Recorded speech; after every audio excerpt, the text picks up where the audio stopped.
The views and opinions expressed in this podcast are those of the individual guests.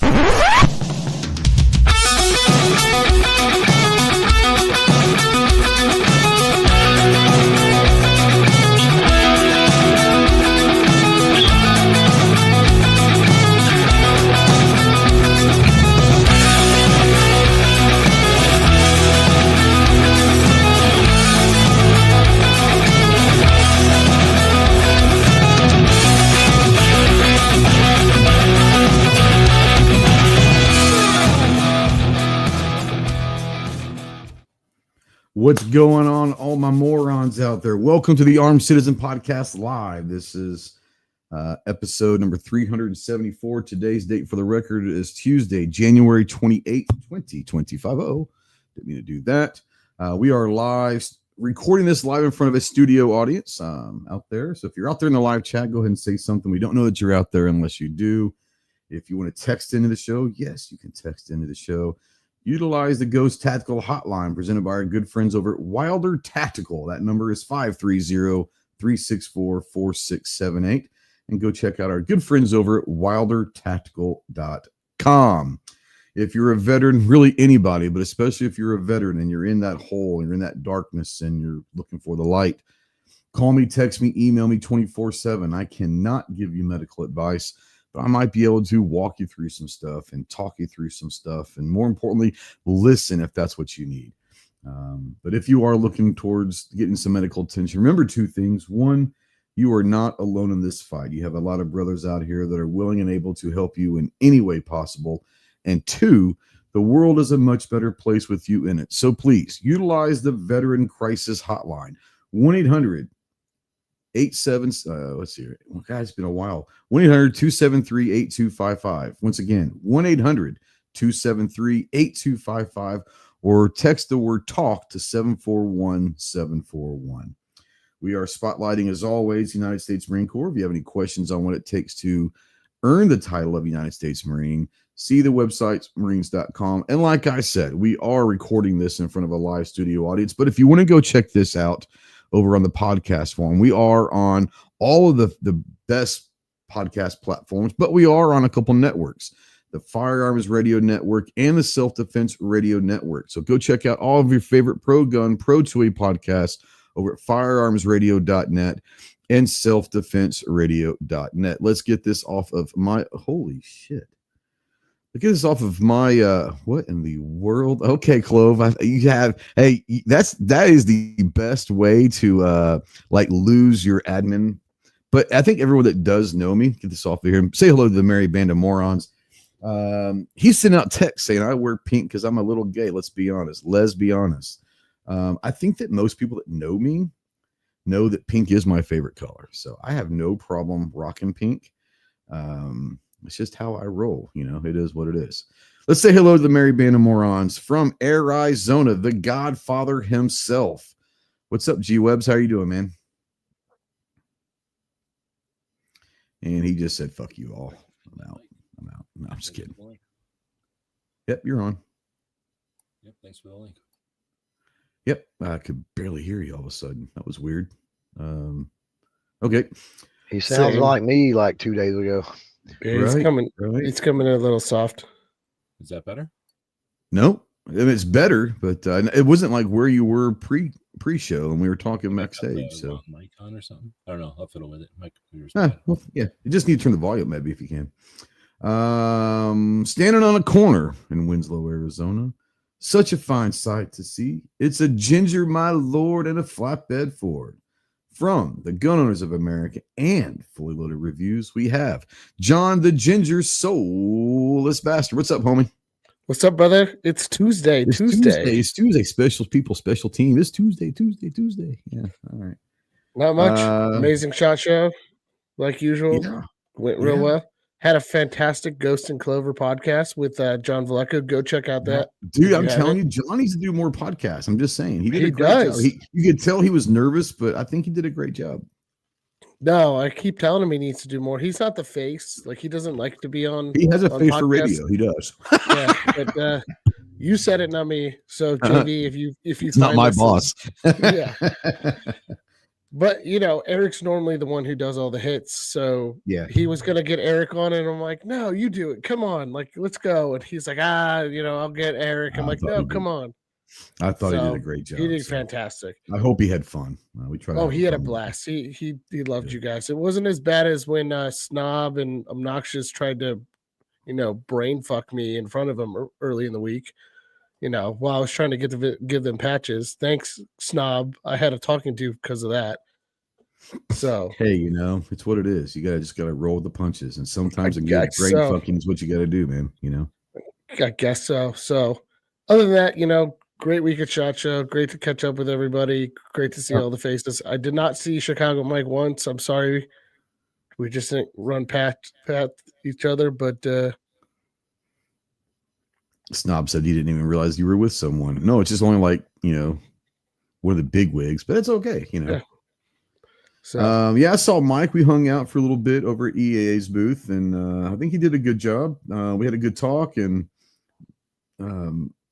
I think he did. I'm sure he did it well. I didn't hear anything bad, so that's a good thing, nothing yet. Nothing yet. Time will tell. Are you getting an echo from me? I'm not getting an echo. No. Does anybody else hear an echo?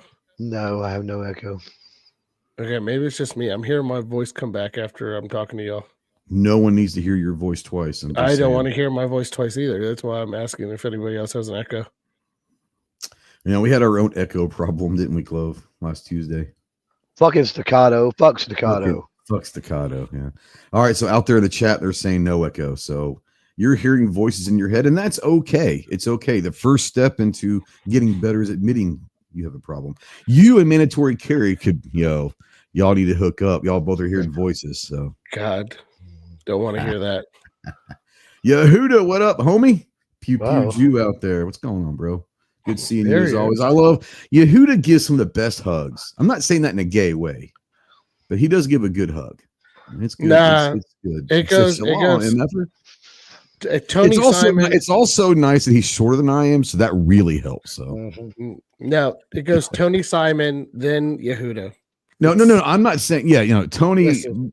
But here's the thing about Tony is like you can just get lost in his arms, not in a gay way. Just throwing it up there, but in a literal way. Like in a literal way, you can get lost in Tony's arms. That's a big motherfucker, boy. Yehuda says that's fair. Yeah, go check out the Pew Pew Jew, man. Go check out. I need to get Yehuda on the podcast again sometime. It's been a year or two since he's been on, so we'll get him on and let him pimp out whatever he's pimping out these days. Well, while Yehuda's here, Yehuda, I wanted to say thank you from the GOA for doing a meet and greet. Also, Clover and Ghost for doing a meet and greet. Yehuda, thank you. Yeah, I brought in like nobody, like no one wanted to come in and see me. Well, I actually think there was the most Chris's ever in one booth at the same. There was like 4 or 5 at one. It almost broke the matrix. Yeah, it was insane. It was like 6 of us fucking all having conversations, and we were all named Chris. It was amazing. Armentius is it funny that Ghost keeps clarifying not negate? I'm just throwing it out there. You guys take what you want. You guys that know me personally know the real me, baby. Know the real me. And you stop it because we're gonna have a fun night tonight. Okay. Not that there's anything wrong with that. Not that there's anything wrong with that. And you want to be my latex salesman? Okay. All right. That sexy half voice. I tell you what, man. Friday was the greatest day of my life. I'm not going to lie. Clover couldn't talk. It was fantastic.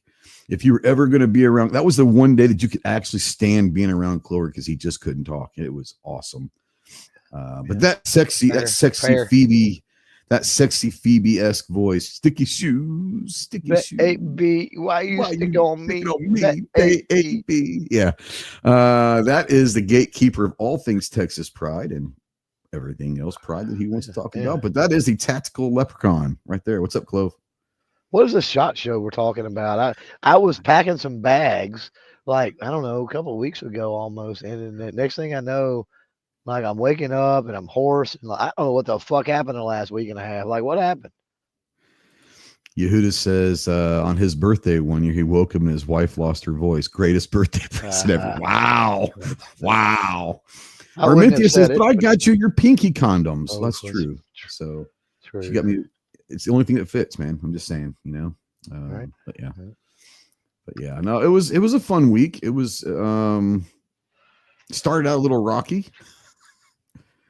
At least for You me. think?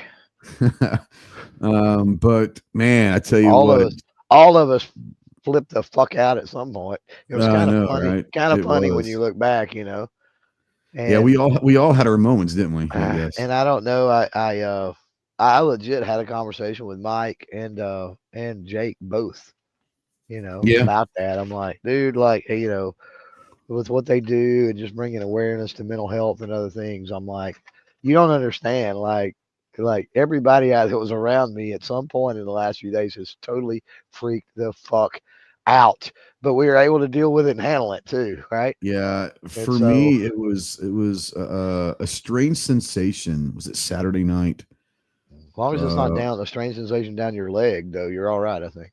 Well, it depends on the night, right? It depends on the night. This is true. So, yeah.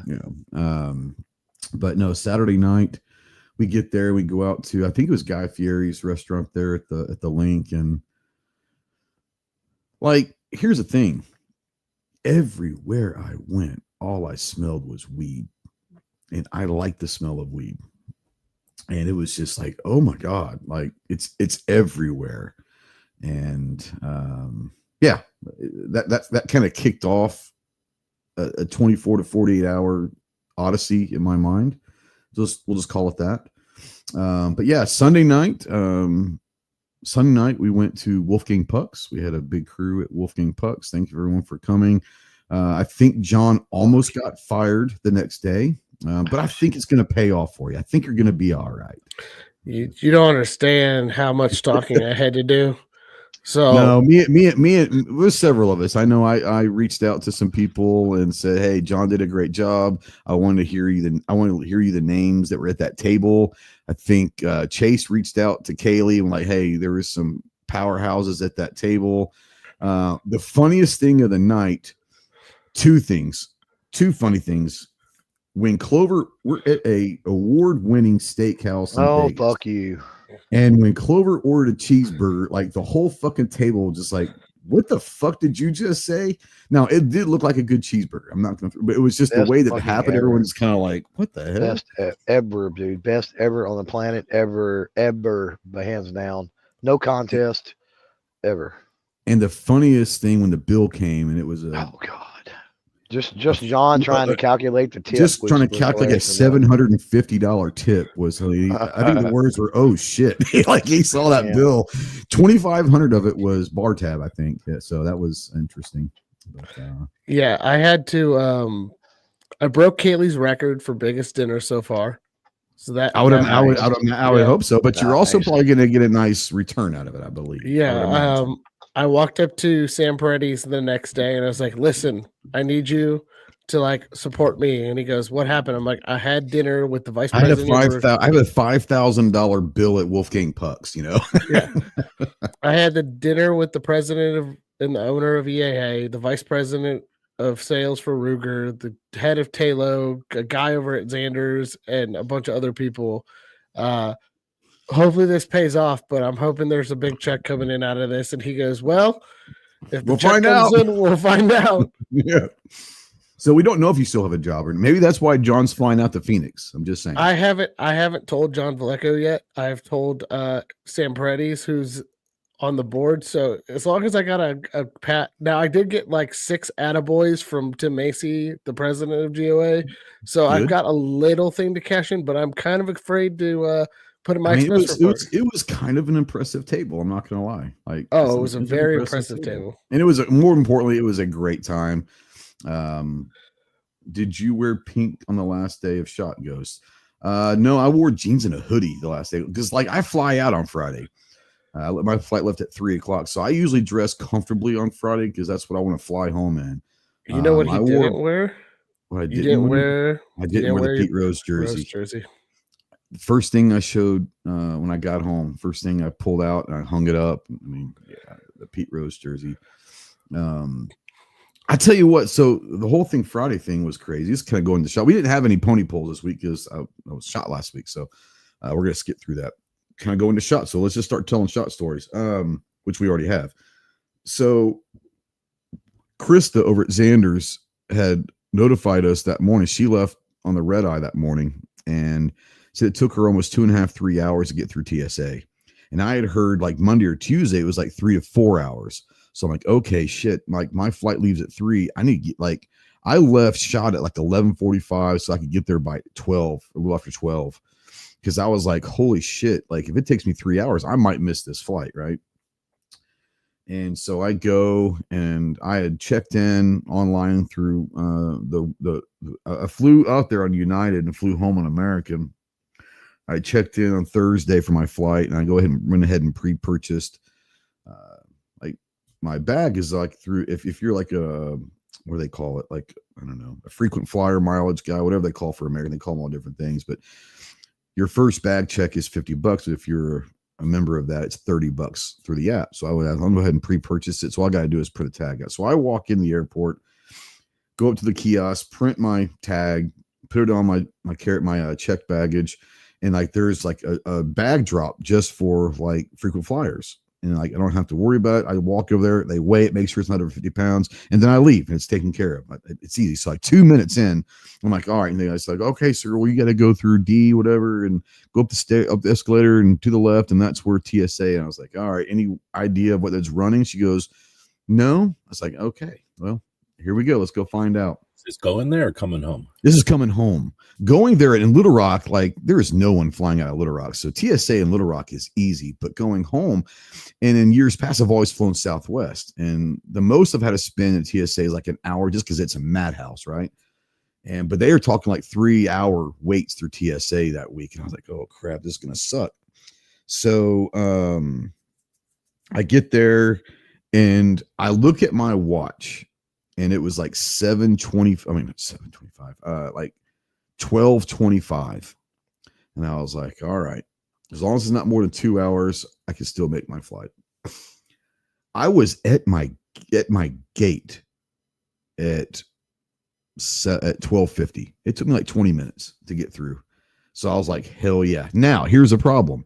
If you were flying Southwest, that was a madhouse. They were probably had a 2 to 3 hour wait to get through Southwest. It was a madhouse at their terminal thing. So I don't know what's going on over there, but yeah, it was bad. Chicago Mike says I should have extended my trip longer, but I waited the last minute. I don't. What day did you leave, Mike? So I think starting next year I'll be Saturday to Saturday. I don't have to leave on the Friday with the new gig. So I've noticed, my God, man. Like being around you fuckers for a week, I got more gray. I've got more. Is my hair always been that gray? Or is it just the lighting? You can lie. I think it's okay. I think it's both. Don't you laugh? Don't you laugh, Clover? I'm not. So this isn't my real hair color. I'm much younger than this. Much younger. I dyed this platinum to make me look more distinguished and all that. So this is actually a platinum dye. And if you believe that, I've got some property for you. So yeah, but no, I just noticed like, God damn. Well, it's luckily lighting, right? Luckily you missed Trump landing. Yeah, Snob did not. Snob got screwed with Trump coming in. So I think he was delayed. So what was he in there for? Do you know? I didn't hear why he was in Vegas. I heard he was going to his casino or something like that. AVNs were this weekend, so that might have been. He might want to try and find the next Miss X Trump, you know. I know Junior was there on the show floor at some point. He was. Yeah, he was. And I got calls from our team on Monday that they shut down all air traffic into Vegas for like 2 hours at one point. So here's the thing. What I heard, and I don't know this to be true, but this is what I heard, is whatever time he was supposed to like land, that whatever that designated time, they block off 2 hours in front and behind just in case. So I don't know the validity of that, but I heard it's like a 2 hour block before and after he's supposed to touch down. So he was speaking at Circa downtown. Okay, did you go, Snob? Did you go and listen to that fiasco? I would love to be around him when he's speaking live just once, just once. I think it'd be hilarious. It was a $30 tariff to listen to him. That's probably true. Yeah, that's probably true. But we can pass it on to the Chinese, right? So he said, hell no, he didn't go. Come on, man. You want to go see the chief executive Orange? Come on. But no. Gizzard Gary's out there. Gizzard had himself a week. Gizzard, I think Gizzard was late coming home because he had to annul like 3 marriages or some shit. He did. He and I think, I mean, the biggest question is has he already found the next Mrs. X Decker in Kansas already? So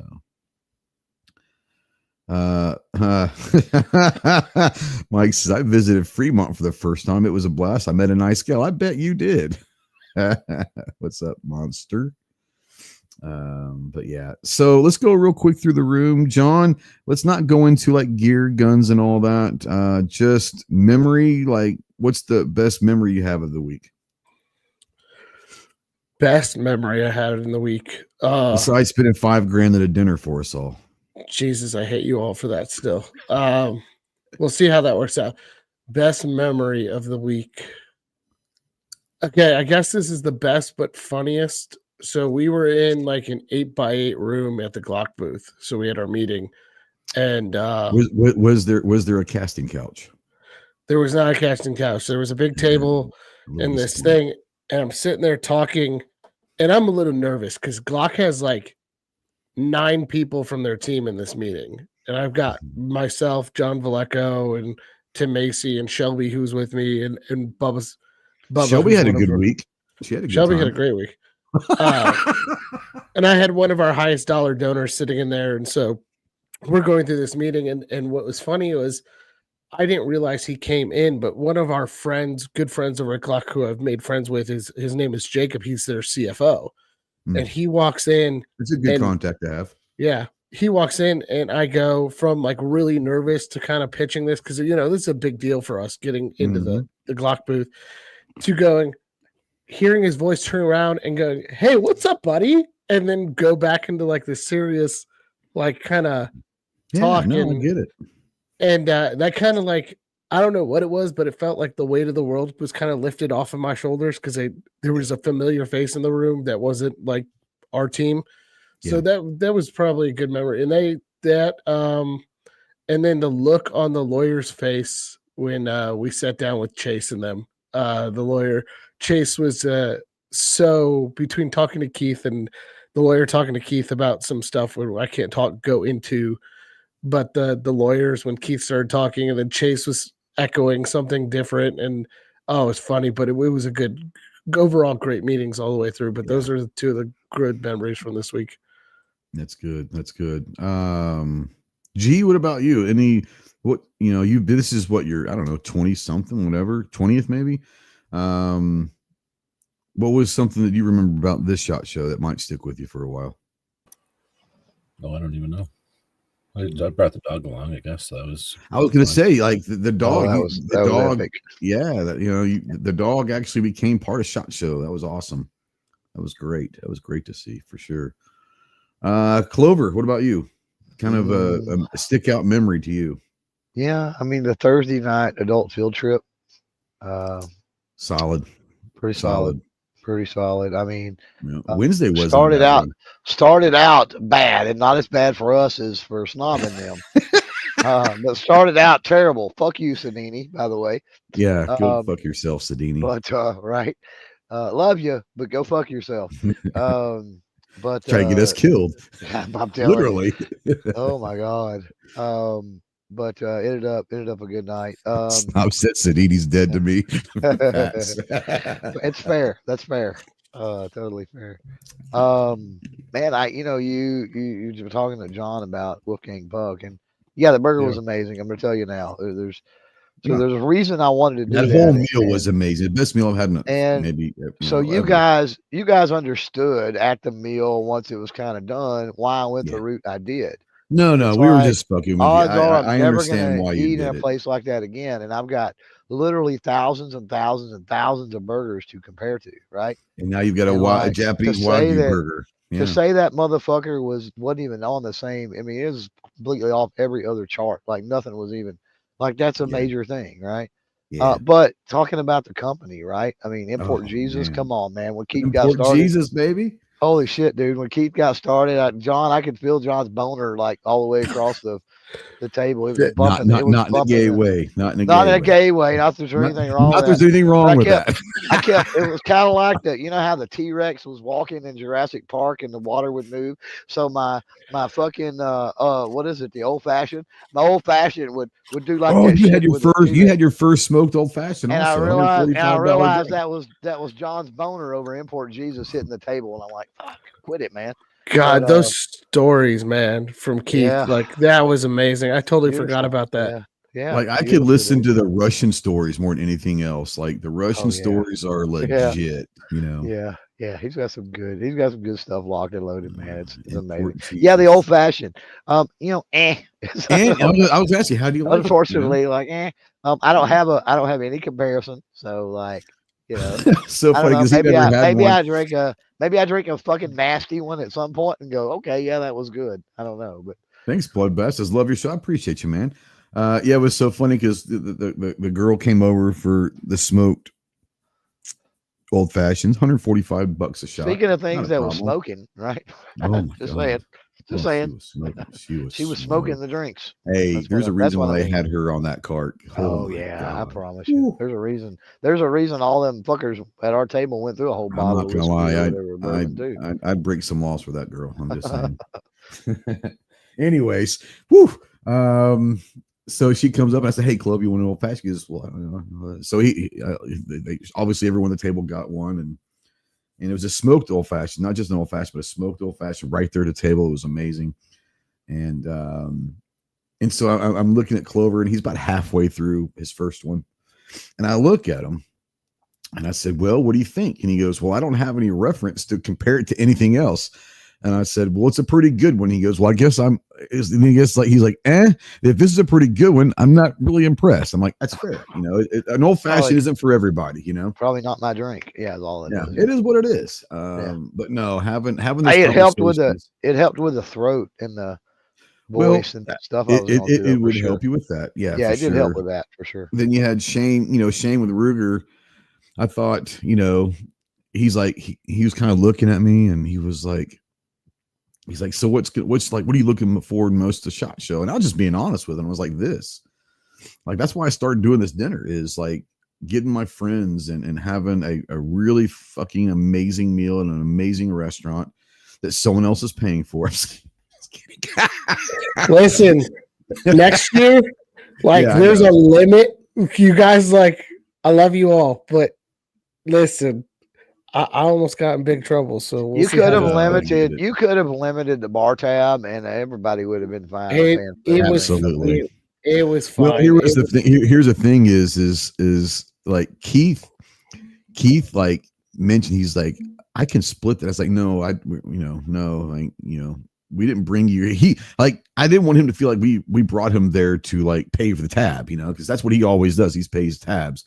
And I said, it's covered. And he goes, then the bill came and I was like, well, Keith, maybe you might want to chip in a little bit. And he would have, we all would have chipped in. But, I know Keith is going to hook us up on the back end. Exactly. And I know you and Shane, you and Shane will talk and get something figured out on the front end. And hopefully we get something figured out here. We got you, bro. The next, I've actually already had that conversation. 2 weeks before I get fired. So. Yeah, Bloodbath. I've got your comment, your question starred. We will get to that. Absolutely, we'll get to that. And so with you, the Chicago Mike. You guys have any questions about what we saw, what we liked, whatever? Go ahead and put those questions out there. I am starring them. We will come in and answer all those questions. Faux shizzle. But when Shane was like, "What?" And that's almost like, honestly, this is what I'm looking forward to most, is this dinner, being around good friends and enjoying each other as friends before the madness starts, And he looked at me and he says, "Young man, you're going to work for me one day." And I started laughing at Chase. Goes, "Dude, he's older than you are." He's like, "What the fuck?" He's like, "How old are you?" I said, "I'll be 50 in April." And he was like, "Shit, I thought you were like 35. Well, you're going to come work for me, old man." And I was like, "Well, no, maybe." But it was funny because I think that for me, I was being very honest, is that was what I was looking forward most, was having that dinner and just being around everybody. And it's awesome. It was a great dinner. And thank you, John. Thank you to GOA for sponsoring that dinner. We do appreciate you. I've already had a conversation. So, with the new company, and we're going to figure out something. Yeah. So if you guys don't remember or don't know, this week, Friday is my last official day. I am, as of Friday, I will no longer be a golf professional, which is kind of, Typhoon, when will I be able to buy a 2311 Match X? They're out there. They're out publicly. Go to your local gun shops and find them. They've been shipped already, so you can find the Match X now, for sure. Real quick, but yes, they have already started shipping. So if you want a Match X, they're out there and they are badass. So yes, you need to go look at that. Anyways, what was I talking about? I don't remember. You moving on to your new company. Oh, so yeah. You're welcome, buddy. So yeah, Friday's my last day and I jump on a plane Sunday. And so the next 2 weeks, I will not have a podcast. I will be working at the new gig. Very excited about that. So if anyone wants to take this time slot for the next 2 weeks, go for it. I bless you. Whatever. You can have this time slot. If anybody else wants to turn the cameras on and go live, you might as well. It's fun. All you're doing is having a conversation, just having a camera in front of you. It is what it is. Don't be scared. Don't be scared. Yeah, that was fun. Clover, the worst thing that happened to you had to have been losing your voice, right? What's the worst thing that happened to you this week? Trying to think, was it? I think the breakdowns were probably the worst. The Tuesday was not a Oh, the mental and not just my breakdown, but my breakdown was pretty bad. thing. But everybody having a breakdown. I had a mental episode. Back and breathe, but losing your voice. I mean, the beautiful thing is, we pretty much had it under control. That didn't happen until Friday, and we had enough talking on the podcast that it wasn't a huge deal there. And once it was done. Yeah, and you got Chase and Tony on the podcast. You don't really need a whole lot of direction. Just let them go, Yeah, and then it actually opened up, and I was able to get down in the basement, which was really cool because, it sucks. We go to these shows, and it happens, especially at SHOT, but it happens at all of them, that you've got friends in the industry, whatever, and you can't hit everybody and make everything. No. And what'll happen is you'll talk to them later on or the next show, and they'll say, "Hey, was you at so and so? Was you at SHOT?" And you're like, "Oh, by the way, that's East Texan for were you at so and so?" But that's East Texan for it. Yeah, and you're like, sorry, I was just so busy, and it sucks, right? So being able to get down there, even though my voice was shot and kind of screwed up doing some content and other things, G always said be fluid, and I'm like, well, fuck it, I can't. I'm gonna go walk the basement, and at least I get to see. So my question to you is, in preparation for next year or any of the other shows throughout the year, are you going to be learning sign language at all? No, not at all. Okay. I like being a pain in the ass for everybody when it happens. So you should at least bring like a dry erase board and hang it on your neck and be able to write, stuff. That'd be fun. Yeah, that could be cool. Yeah. No, I need to monitor how much I talk outdoors in the cold weather and shit at night, probably. Fucking pickles out there sounds like Mr. Rogers with a sweater. Go fuck yourself, dude. I'm just kidding. I don't, it's what it is. I like pink. It's a beautiful day in the neighborhood. That's right. Go fuck yourself. Go fuck. That's Mr. Robinson's neighborhood, isn't it? Oh yeah. G, is there anything that you remember that didn't go? Like, is there anything bad that just pops to your mind about the last week? I mean, in hindsight, you figure out all the stuff you could have done, right? Like, if I would have just done this, done that type of thing. Yeah. But no, I don't think so. Were you I don't even know, because we didn't really get to talk a whole lot. Kind of ran each other a few times, but didn't get to talk as much as we used to. But were you was your focus on working with companies on some Amazon stuff, or what were your priorities this past week? No, I just cover the show, so I just look Okay, around at okay. the show, how it's changing, and the communities of people that show up. Everybody looks at the stuff. I let them look at the stuff, and then a bunch of other people talk to each other because they're doing business, and I don't have no business to do with anybody. So I just like to watch. So I go to law enforcement rooms, and I like to see the development of the people who've been kind of, transitioning out of the global war on terror over the years. And now, since that's pretty much everybody, seeing how those companies are transitioning themselves to, instead of making equipment, let's say for operators or whatever, making, equipment or doing things for other stuff, and just seeing how that business is done. Then you walk over and you see, I don't know, just some other part of the show, and you see the different demographics and the different groups of people that are, part of SHOT, and that's international, and just a diversity of everything that's happening over the last number of years, and seeing all that happen at SHOT. That's the part that I like to watch. I don't know what to do with it, but I'm more like a watcher, walking around trying to see how that develops and how that changes. So yeah, I do sure. that kind of stuff. I just didn't know if you were trying to find the companies that are on Amazon or not. I know Clover, that was last year. You I'm not saying you focused on that, but you were definitely in that mode last year of trying to find companies that were present, had a big presence on Amazon for that side. And I think you were pretty successful last year. Did you do more of it this year? I didn't. Yeah, I mean, it was more, instead of looking, it was more prep work going in. Like, I knew certain companies I was kind of going to see anyway, and so I needed to make that part of my pitch. But I didn't specifically walk around looking for that. No, I'm obviously not doing that. I mean, I started out very slowly in a very small way, but you guys have kind of exploded on that Amazon scene. This is for you and G, so both of you feel free to welcome to join in on this conversation as I'm interested. Have you seen over like the last year or so, since last year to this year, more companies being available or wanting to get their products on Amazon, or is it about the same? I haven't. I think the sentiment toward it's still like, what the fuck is going on, to maybe to a little bit on the negative side or something. Oh, really? Okay. Amazon screws over people that sell on there, so it's really only. Oh, do they? Okay, I didn't know that. Buy stuff overseas for $1 and sell it for 15, so they can afford to lose one here and there, or maybe a bunch here and there.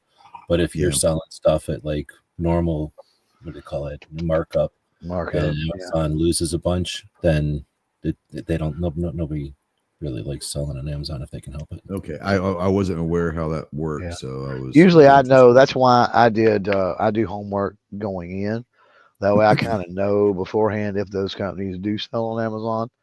Yeah, that if they do, I'll add that to my pitch with the caveat that I understand if that's not anything they want to pursue, that Amazon takes a big cut. I get it, but and it's usually smaller companies, like not big brand name things for the most part.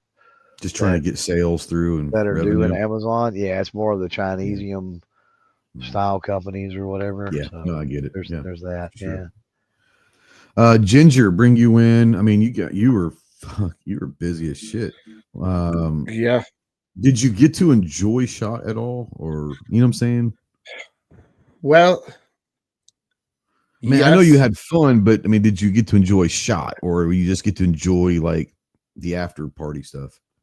I enjoyed SHOT, and I really, for a different reason. So I think it was like Thursday night, I bumped into Adam Renola over at Century, and I walked up to him. Bump all is like 6'8" of all 6'8" of them. Yeah. And so I had a meeting with him earlier in the week, and I wanted to touch base with him because his guy kept saying, it wasn't with him, it was with somebody else from the company. His guy kept saying, no, I got to talk to Adam. So I wanted to talk to him real quick, and he's like, hey, listen, Circle Bar is for us to enjoy, not for business. And he goes, I love you for who you are. I love you for what you do. Don't change. Don't be that guy. And so I had a really nice heart-to-heart moment with Adam, and to say it touched me, what he said, like, No, I get it. It was one of those moments. So that was good. There were some times I felt bad, like the guy from Purple Heart Homes coined me, which I wasn't expecting, and I had Really? to, yeah, That's pretty cool. and I had to run. I was in another meeting. Like I was running to another meeting, and I happened to stop by the booth to grab stuff. And he goes, "Hey, I want to coin you real quick, and thank you for what you did." And I felt real bad because I kind of felt like I was shoving him off to somebody else, but I had He to run. knows. He knows. You know, He so knows. there was that, and then the downfall of the week, the worst part of the week, actually came at the right time. Friday, after we were starting to tear down, it all hit me, and I hit the ground, and I was done. Like I just everything came out of me at that point from all the running around. And Shelby comes up to me, she goes, "You okay?" I'm like, "No, I'm just gonna lay here in the meeting room for about the next 20-30 minutes. Y'all can just leave me here. I'm good." And she's like, "Are you good? Good?" I'm like, "No, I need to lay down for a little bit." So, Right. but from like an actual, like, I think I got to check out that new Keltec for like all of 10 minutes. But other than that, like, my show is way different. Like, I don't actually get to enjoy, like, I didn't get to No, I get it. walk I the get floor and talk to people. Like, I had, like, Friday, I ran into Benelli, Christy over there, and we were talking. And next thing you know, I laughed and went back to the booth, and she calls me. And I've got like eight guys from Benelli surrounding me to have this impromptu meeting. It's not a bad problem to have. No, it's not a bad problem, but it's things like that where, like, Yeah. I thought I was John done. John likes having 8 guys surrounding him. Jesus Christ. I wasn't going to say it. I was giving the benefit of the doubt.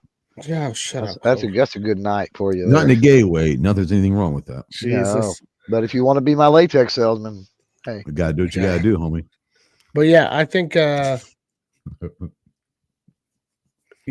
was a overall, like, the show itself, like, I enjoyed it from a looking from the outside perspective in, and seeing all the stuff going on and how the industry is starting to fluctuate and people are starting to want to spend capital. It was a good show.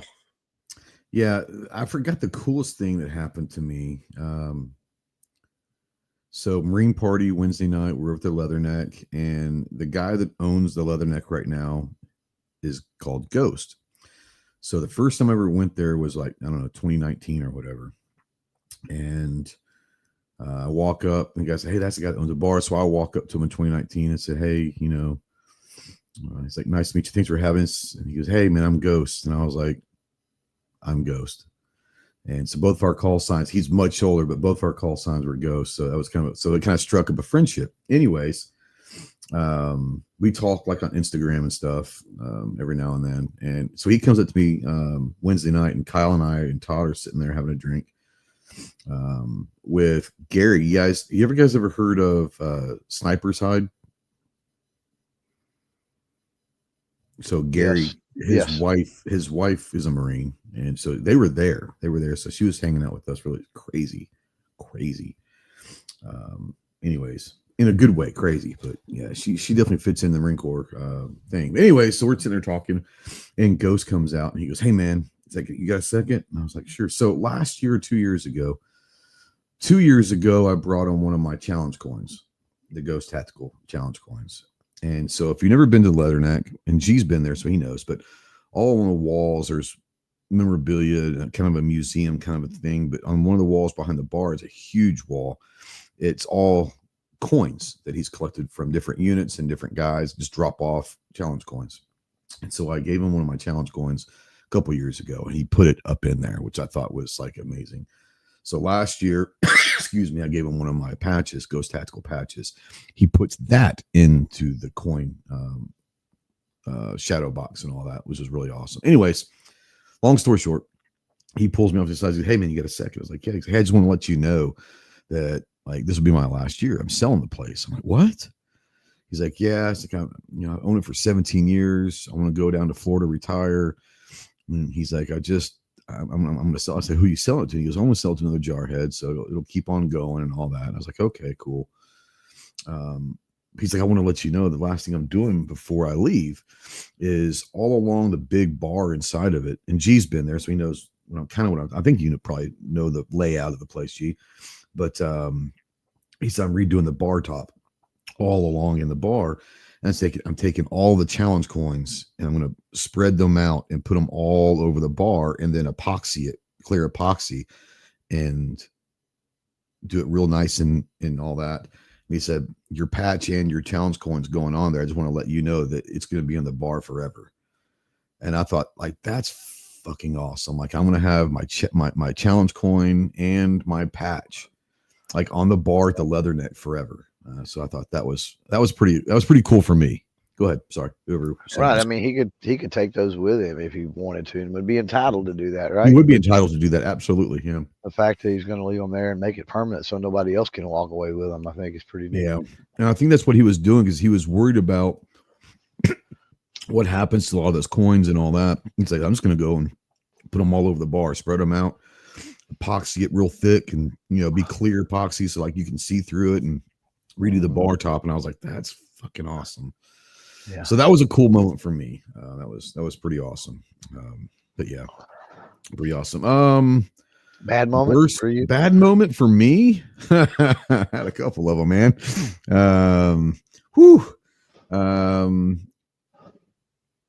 Probably the Tuesday podcast. I suppressed that when I said what I said earlier. Yeah. I realized that I was suppressing Tuesday. So we had not yet done a podcast at fucking all when that happened. That was the start of our SHOT Show podcasting, and that went south quick.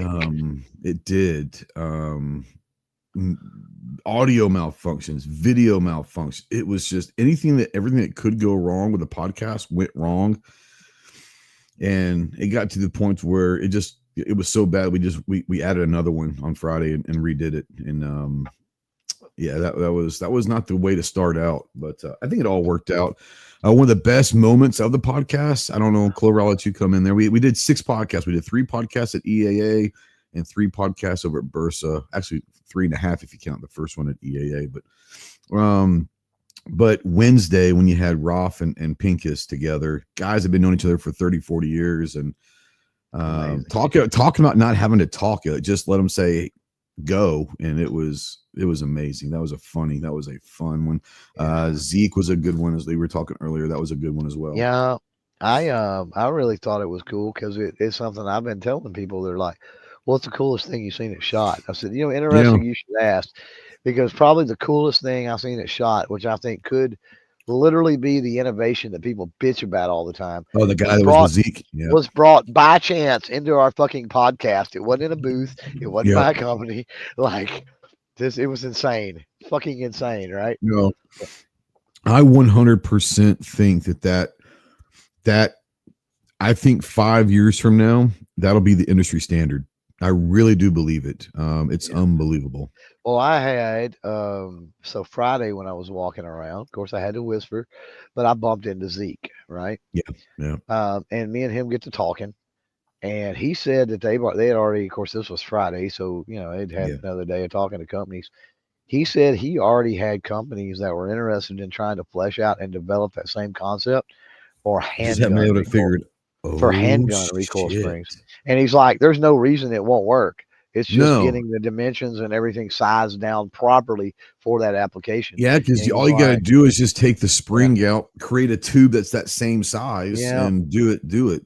Oh man, it's all. You're talking about unbelievable. You're talking about MGS Zeke, Zeke. Yeah. Yes, I saw that. I saw that at IV88. It was freaking amazing. That might be the industry standard in the next 5 to 10 years. I'm serious. That's a game-changing technology when you're able to take buffer springs out and use magnets to mitigate basically all recoil. Yeah, coils and magnets instead of springs. Yeah, it's amazing. Yeah. What are you saying, G? Wondering what you're talking about.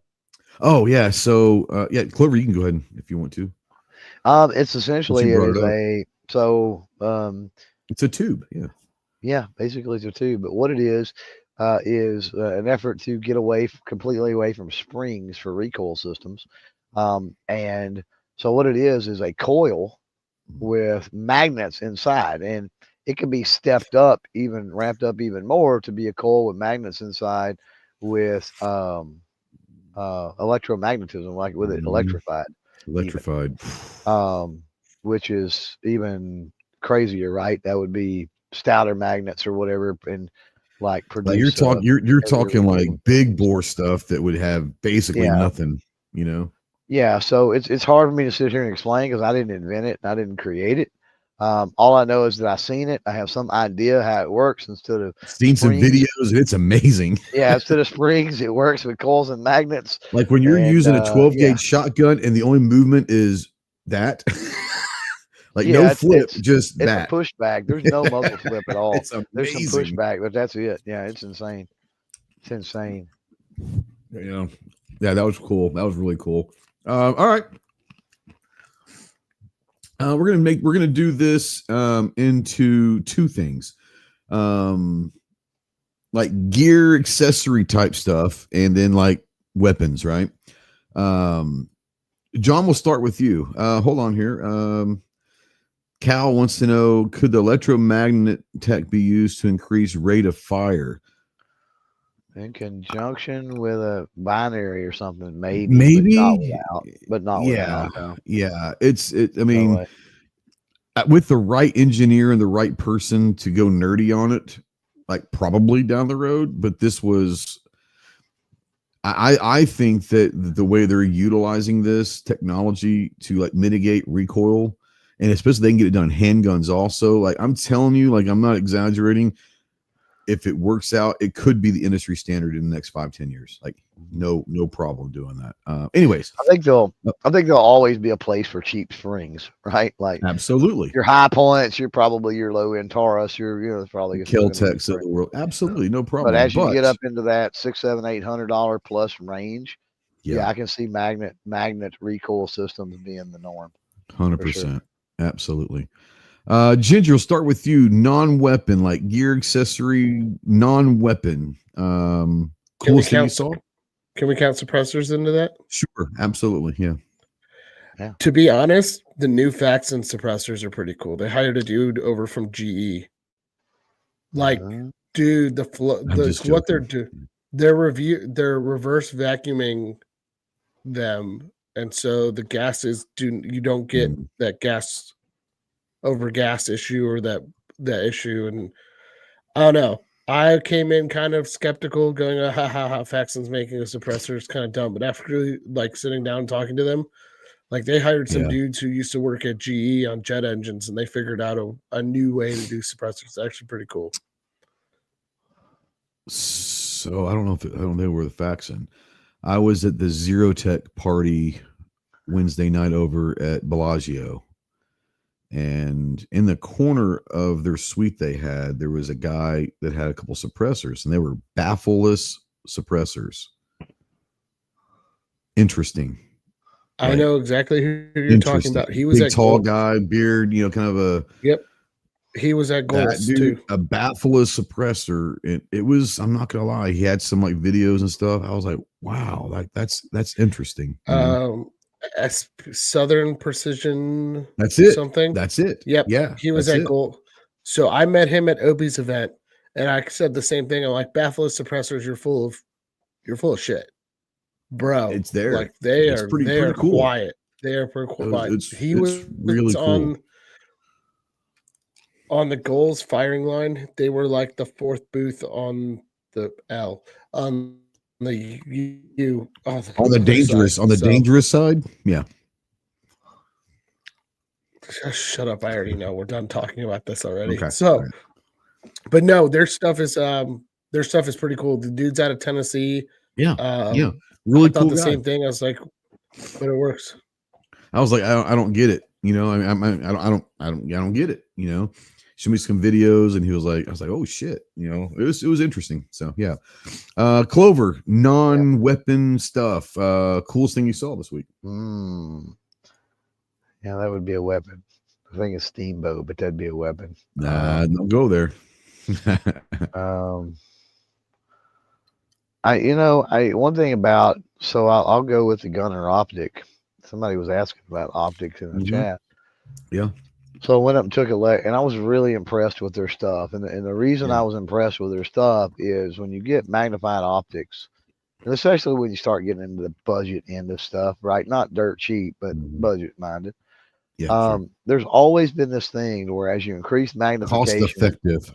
you lose clarity, right? And so, Mhm. while that might be okay for spotting or something like that, Mhm. it's really hard to shoot because you just can't get the focal point right. Right. They got that fucking down on the Gunner Optics light. It is Nice. absolutely amazing. Nice. And just all of the other, like everything, the refinements from the way the turrets work to the clicks to like, was super impressed with those for sure, and super impressed with the company and the guys behind it as well. They really had a passion for it. That They helps. knew they Yeah. knew their product. They knew their lane. Just had a great conversation with them, and again was impressed. Yep. Awesome. G, I know you weren't. I mean, you were covering the show, but you weren't necessarily out there looking for new stuff. Did anything catch your eye when you were in the law enforcement side, or anything catch your eye? Say, oh, that's a pretty cool innovation, or whatever. Yeah, I'm sitting here trying to look through my pictures to see if anything. I took pictures of stuff. There was, do you know where downstairs where Bishop has been years ago? So if you go down in the big hallway, where the big hallway is, and you go to the east of that a little bit, there was a place there that had a pretty big booth. And imagine like having a sun visor on, except it's sunglasses without the glasses in it, just the frames of sunglasses.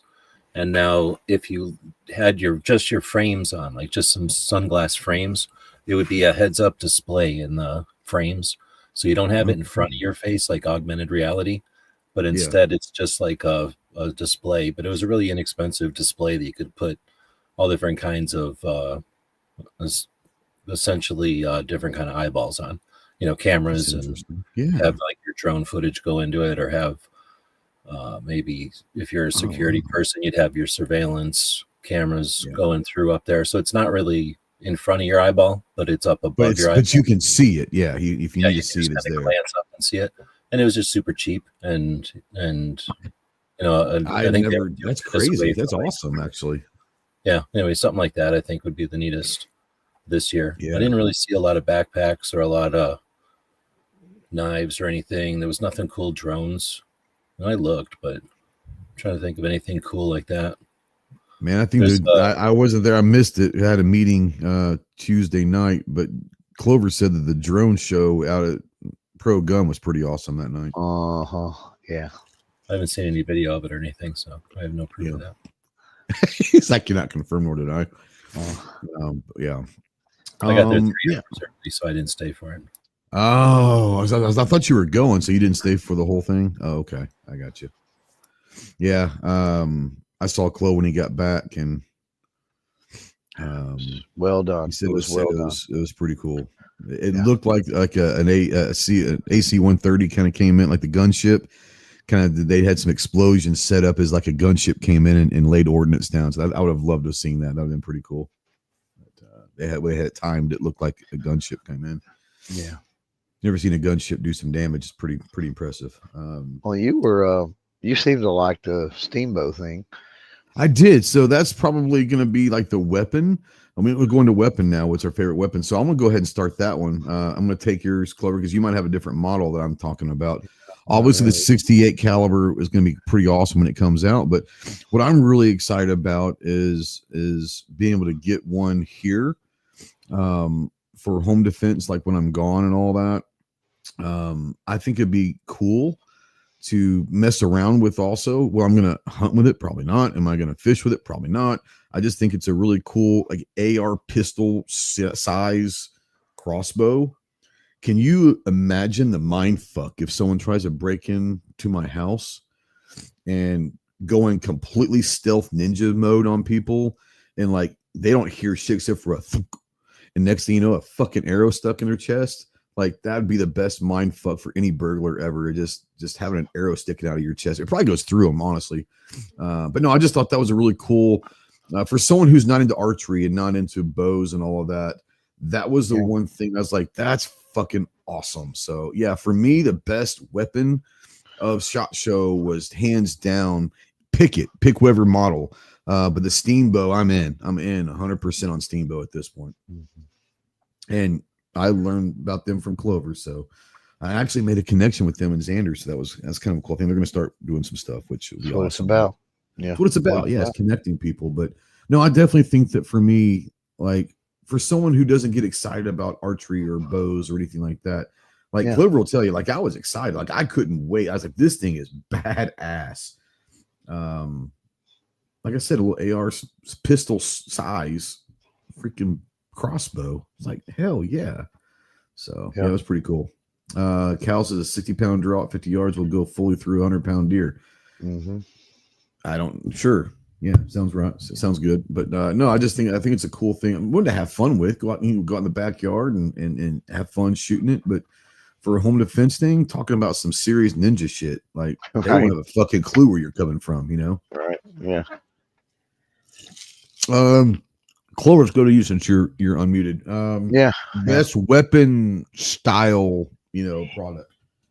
Man, I'm gonna shoot myself in the foot here. Mike says the Brat. Mike says the Brat. Brat's pretty badass. Yeah, that's solid. But I mean, I had experience with it before shot, so not really fair. What's up, Jeff? We saw Jeff at Venetian Saturday night, wherever that was. We seen Jeff and his wife. Yeah, we did. Yeah. Anyways, go ahead.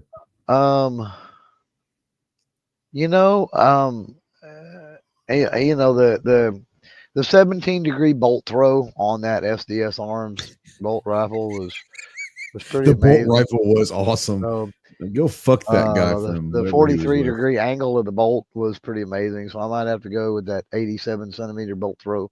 Bolt rifle from that's one that's on the list for sure. It's like awesome. That's probably number two. That's probably my number two. That was pretty legit. But I gotta say, I mean, from that same company, from SDS, that shotgun, that semi-auto camo. Oh, that you were shooting other Matt and them. Especially if they were talking about maybe by NRAM having the 20 gauges available. If they do that, really interesting. That is going to be pretty amazing because the Benelli action in a 20 gauge in an affordable, budget-minded shotgun is something that I think the market is clamoring for right now. So I think they're going to knock it out of the park if they. I wasn't there. I was trying to stay warm at that point. Was it pump? Yeah. Was it brake? Was it semi-auto? Was it semi-auto? Okay. Yeah. I wasn't sure what it was. Yeah. That was the time when the wind was just destroying us, and I was just trying to stay fucking warm, man. Totally was. Yeah. But yeah. Let's see here. G-Webs, anything on the weapons side of things? Could be knives, could be bows, could be guns. Anything on the weapons side that you thought was pretty cool? I know you probably were looking at some knife stuff at one point. No, I wasn't. But okay. Number one, I don't call them weapons. They're just guns. I'm just calling them, yeah. But I want to make sure that it wasn't just guns. It could have been bows. It could have been knives. Anything that was whatever. But yeah. Whatever. But downstairs, there's a USA made Dragunov coming. Really? Clamoring for a shotgun. No one's clamoring for a shotgun. But come on. No, I hear you. Well, Clover is. He's a FUD though. But anyway, so there's a USA made Dragunov coming. But before that company that were they We Tactical, and then now they're Mountain Goat Club. Yeah. Oh yeah. Yep. Sure. Yeah. They got a AR pistol now, so that's super cool. Yeah, like little tiny awesome AR, people. The junior AR, whatever it was called originally.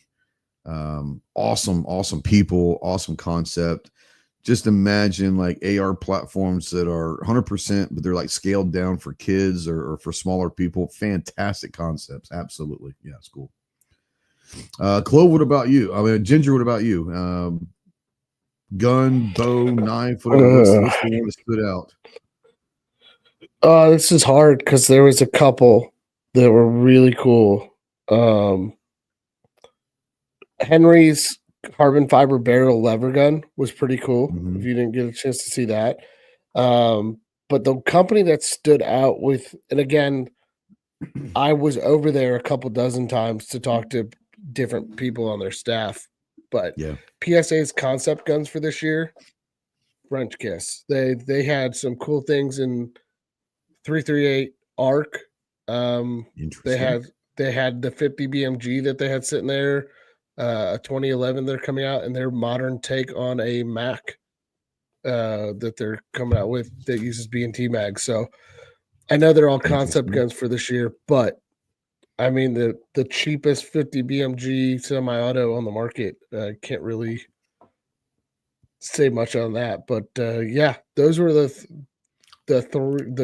their group of guns, and then the Henry with the carbon fiber barrel that kind of stood out. I'm not trying to throw shade at PSA.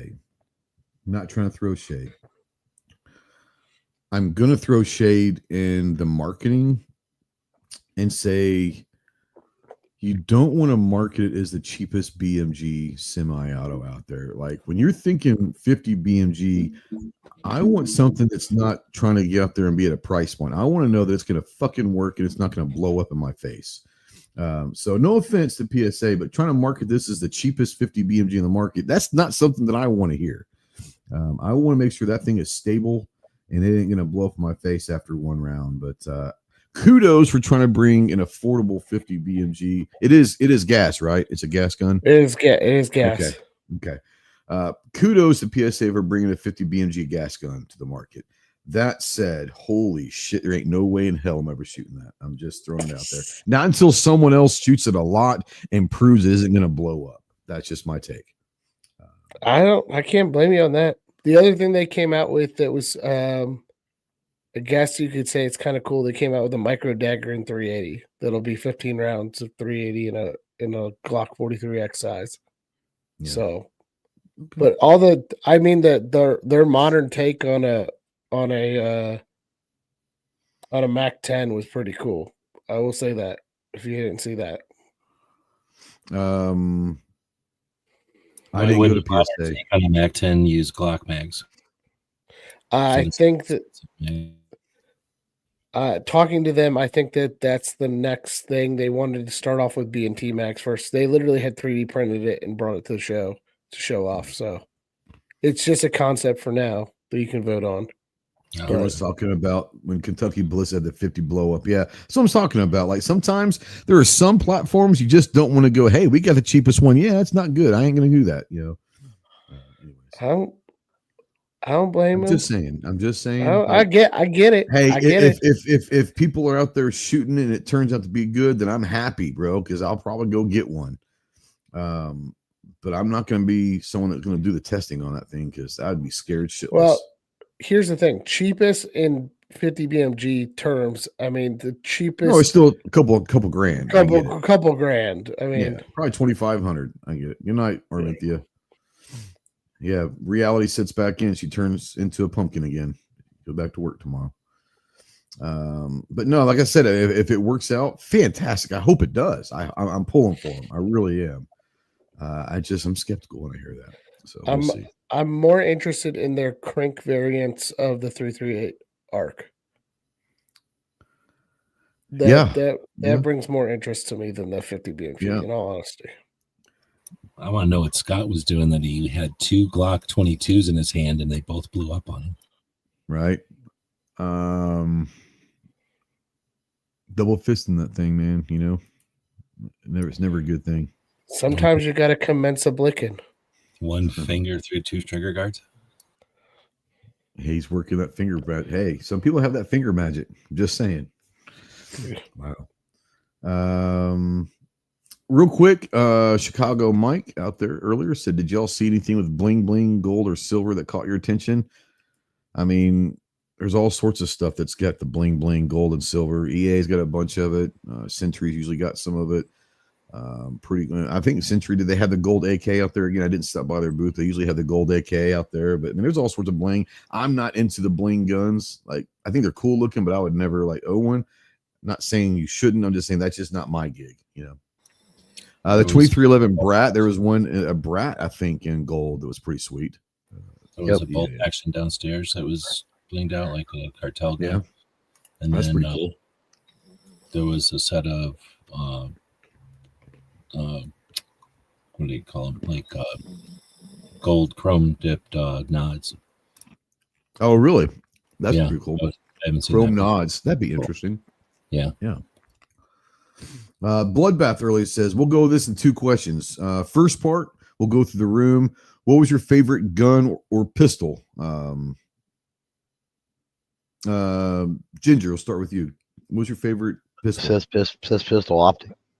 Favorite gun and pistol optic. So what I'm saying is, what was your favorite pistol? And we'll go pistol optic next. Gotcha. My favorite pistol had to be, I didn't mention this before, but the new Shield Arms Glock 43 chassis system that they came out with. Was it pretty good? Oh, it's pretty good. They're going to do polymer and metal frames, and it is a true chassis system, and you can do it either in 10 rounds or 15 rounds. Nice. So you could do like a 10 round, like Glock 43 size width, but like a Glock 26 frame. Yeah. So like length, and then just a Glock 43X style with a 15 round mag. That was pretty cool. Interesting. That is pretty cool. Clove, what about you? Man, like that's tough. I don't. So I'm sitting here trying to think. What did I shoot? What did I look at? Yeah, did I shoot or look at really anything? Yeah, I know, right?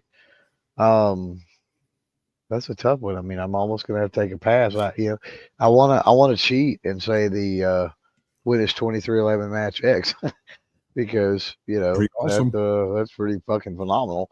Yeah, but that's kind of phoning it in, right? In a way. But Mhm. I didn't look at a lot. I'm sitting there trying to think, and it's like I didn't.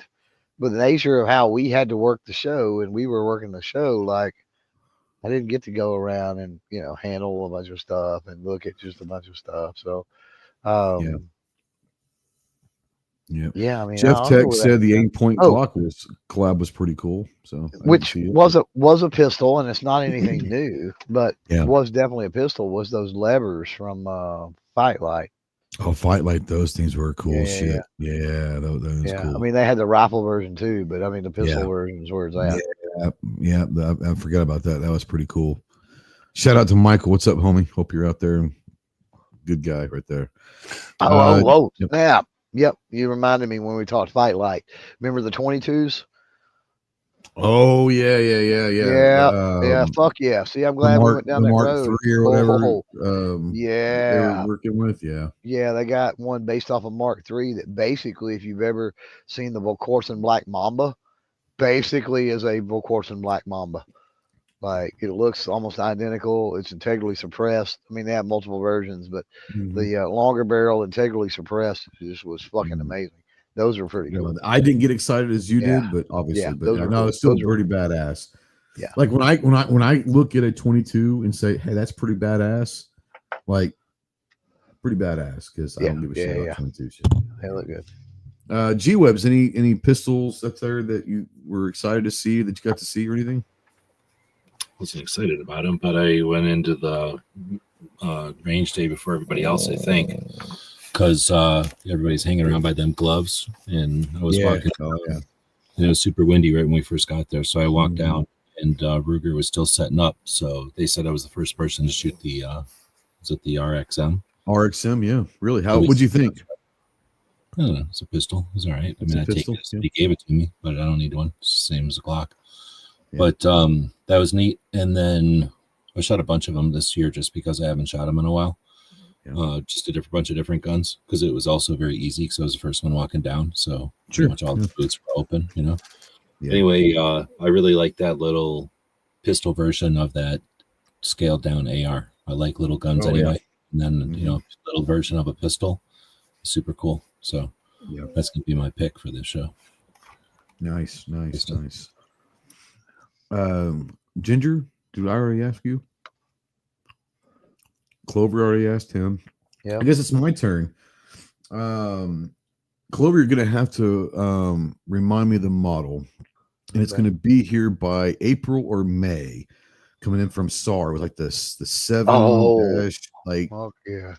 whatever that was. That thing that's coming in the next few months from SAR. That thing's bad. Talking about the newer version of the K12. Yeah, but it's called like the 7 dash. Yeah. Cool shit. Yeah, I that'd don't be remember the hopefully. model, but if anybody is familiar with the K12, it's basically the newest iteration Yeah. of that. Yeah, agreed. Damn, I forgot about that one. But yeah, 724. The 724. there Yeah. you go. That Yeah. thing's Oh, that thing's agreed. cool as shit. Agreed. I can't Probably believe the you best would pistol like I that. saw. That's hammer Oh man, I fired, loved man. it. I get it, bro, but It felt fucking But- phenomenal though, didn't it? like when Jose took me over there and he's like, I'm gonna show you something that's coming over in April or May, and showed it to me, and I was like, that looks good. And then like you hold on to it and like, oh snap, okay. And yeah, it's beautiful. Yeah. So that was probably my favorite pistol that I saw for sure. Let's go into he asked also pistol optic, specifically pistol optic. Yeah. Go through the room. Chloe, we'll start with you. Pistol optic that you saw. What's the new? The closed emitter getting in the Valor? The Valor, yeah. The Yeah, Valor? that was pretty sweet. Yeah, that was pretty sweet. Got a chance to get down, obviously, in the basement and actually take a look at a Valor. So, yeah, can't wait on that. Big fan of Gideon stuff. One more option. Hey, can't complain. Yeah. G, any pistol optics that stand out? Are you, first of all, are you a pistol optic guy? Oh my God. I live for pistol optics. But since I don't believe fads, I don't follow fads. I'm not paying attention to any pistol optics. They'll be gone in a month or two. Oh shit, that was great. Plus I don't need a cheater dot to help me figure out where my target is. Right.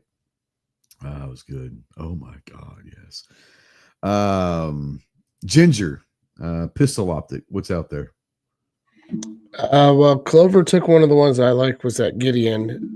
Canic's got Scott was asking about that new Canic Prime. They also came out with a new dot for that. It's a new mechanic dot, and I really like that, both the gun and the optic itself. So yeah, those were both really good when it came to stuff that I saw. Nice. For me, which was once again, went to Zerotech, little thing. They had a little suite party over at Bellagio. It was probably about maybe 30, 40 people there. It was pretty cool little hangout, brought food in and all that. But I had heard of Zerotech a little bit last year, but I never, looked into them. Get invited to the Zerotech thing Wednesday night. Go over there. They've got in their big table there, the dining room of the table, they have like all their optics and all that. And there's a pistol dot called the Halo, and it's an enclosed emitter pistol dot. They call it a closed, like a spherical reflex sight, something like that. Way the pronunciation or whatever, I might get messed up, but anyways, it was pretty badass. So I was really impressed, kind of like Clover was impressed with the gunner stuff. I didn't get a chance to make up the gunner, but I was really impressed with Zerotech. I think they're kind of based out of Australia. Excuse me. I was really impressed with the Zerotech stuff. But the one that really caught my eye was that Halo, and it's RMSC footprint. I wouldn't use optics from Australia because all the dots will be upside down. This is true. I think their U.S. base is here, and it's in Tennessee. I know that. Yeah, they have a U.S. base. Yeah. I think like the parent company, I think, is Australian. Because most of the people that I was talking to, all like the higher ups that were there, they were 100% Australian. So I have to assume that it was an Australian based company. But they were super awesome, very nice people. But their optics were really cool. But the one that stood out to me was the Halo pistol dot. It's RMSC footprint. Yeah. So yeah, go ahead. So Gunner, you mentioned Gunner. Gunner did have a pistol optic. Oh, did they? Okay. Yeah, now it's a quote unquote prototype or whatever. The only thing they're producing are the LBPOs. And then their longer range scope or their higher power scopes and the red dots are coming, they say. So the LPVO is the only ones that are actually out in production right now? Okay. Yeah, now, right? And I was impressed with all of it. Don't get me wrong. It all looks solid, but I got to be honest in that. And I told them this too. The red dot that they had, it's Gideon-esque, like 6 in one hand, half a dozen in another to me between that. And I haven't shot their red dot, obviously, but as far as look, feel, weight, design, like it's price range is still right in there with a Gideon. And all things equal, I'm going Gideon just because I know that company. I've dealt with that company. No, You I feel what I'm love saying? Gideon stuff. No, Yeah. I 100%. And I'm not saying that I think that this Zero Tech is better than a Gideon, but it was a new company to me. Yeah. It was a cool design. Well, And something different. Yeah. a $300, $299, whatever. I think it's sub $300. Enclosed dot, which is a cool thing. It was really clear and all that. Yeah. But yeah, Well, I mean, Chicago. if I had to, go ahead.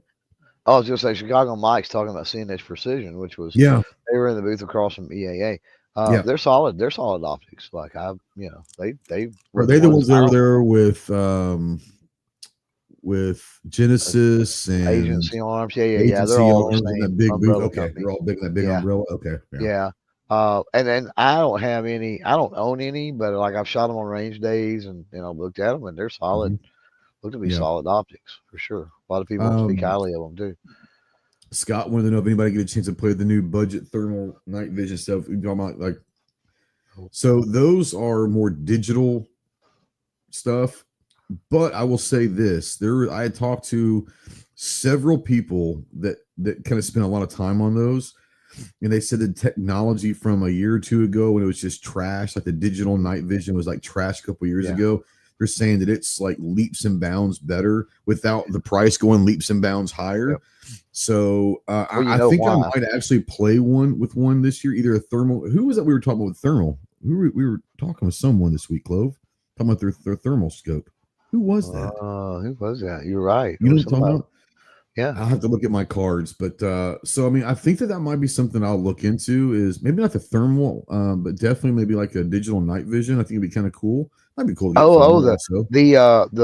guy in the smoking area that had the reflective tape or the marker tape. That was kind of cool shit too. Yeah, which that's top secret. We can't fucking talk about that anymore. So no, I can't. What guy? Yeah. There wasn't. I don't know what we talking about. Yeah. I don't know what. No.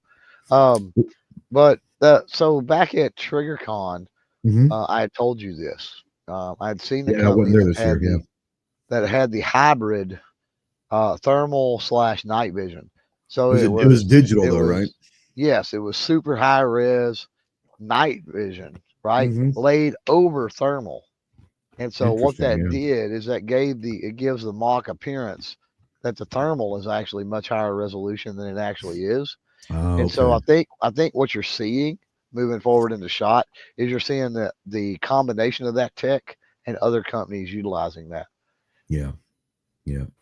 But it's all Chinese booths downstairs. Nobody has it. Yeah, for sure. But I think that the concept of the digital night vision, the concept of the digital thermal, is fun to play around with. I don't know enough about it to actually say if I'd ever going to go hunting with a digital thermal or not. I don't know. I don't know. They can put it on drones now, so it'll be hunting you. Well, on a drone, I can see that'd be kind of cool, right? For identification and all that. But I mean, Clove, a digital thermal, would you ever think about going hog hunting with that or coyote hunting or anything with that? What do you mean with a digital thermal? That's all exclusively. I've hunted with $30,000 digital thermals. I'm not talking about the digital thermal like all those. I'm talking about like these cheap few $100. Oh, I would 100% go hunting with a cheap thermal. Yeah. It's hunting. Who cares? Yeah. I would do that. Yeah, I mean, if you ever digital night vision, I think is something I'm interested in because, like I said, from what I understand, everyone's saying that the digital night vision has leaps and bounds gotten better technology wise. Yeah, here's the problem that I ran into years ago. Right, if you get into the cheap stuff, let's say $500 to $1,000 stuff, whether we're talking night vision or thermal, right, digital night vision or thermal, and you don't have any frame of reference. It's kind of like me and the fucking old fashioned. Have any frame of reference, you're going to be like, oh, okay, this is good. I can see, I can do this. Right? You're not going to know any difference. I got ruined by playing with $30,000, $50,000, $75,000 rigs, right? Going out on hunts with guys that had doctors and lawyers and shit that had that kind of money tied up in their rigs. And I learned really quickly that there's such a difference between, let's just say, the sub $3,000 range and the $3,000 to $6,000 range. Like it's a crazy, insane difference. And then once you get over about 15 grand, it's even more of a leap. Like it's Yeah, sure. yes, technology is catching up. I think, and they're finding ways to make the cheaper stuff better, but it's a cheat. It's kind of like I said before. It's thermal, it's night vision, high res night vision, which is cheaper than thermal, over the top of thermal, right? To give it an appearance, right? So it's kind of cheating your eyeballs. It's not actually better thermal to get that budget price. But if you're just out poking around and having fun, fuck yeah, like buy whatever. I don't give a shit. Real quick, Chicago Mike, I just saw a text message. I don't know when you sent it. I just saw it. We're gonna be out here in a few minutes. I'll bring you on some other time for sure. I wasn't trying to avoid. I just saw your text message, so I'll bring you on sometime. I don't know if we had a spot for him, but I'm gonna get out of here in the next 5 or 10 minutes anyway. So we'll bring you on sometime. So I apologize I didn't see it ahead of time, but yeah, we'll get you on for sure.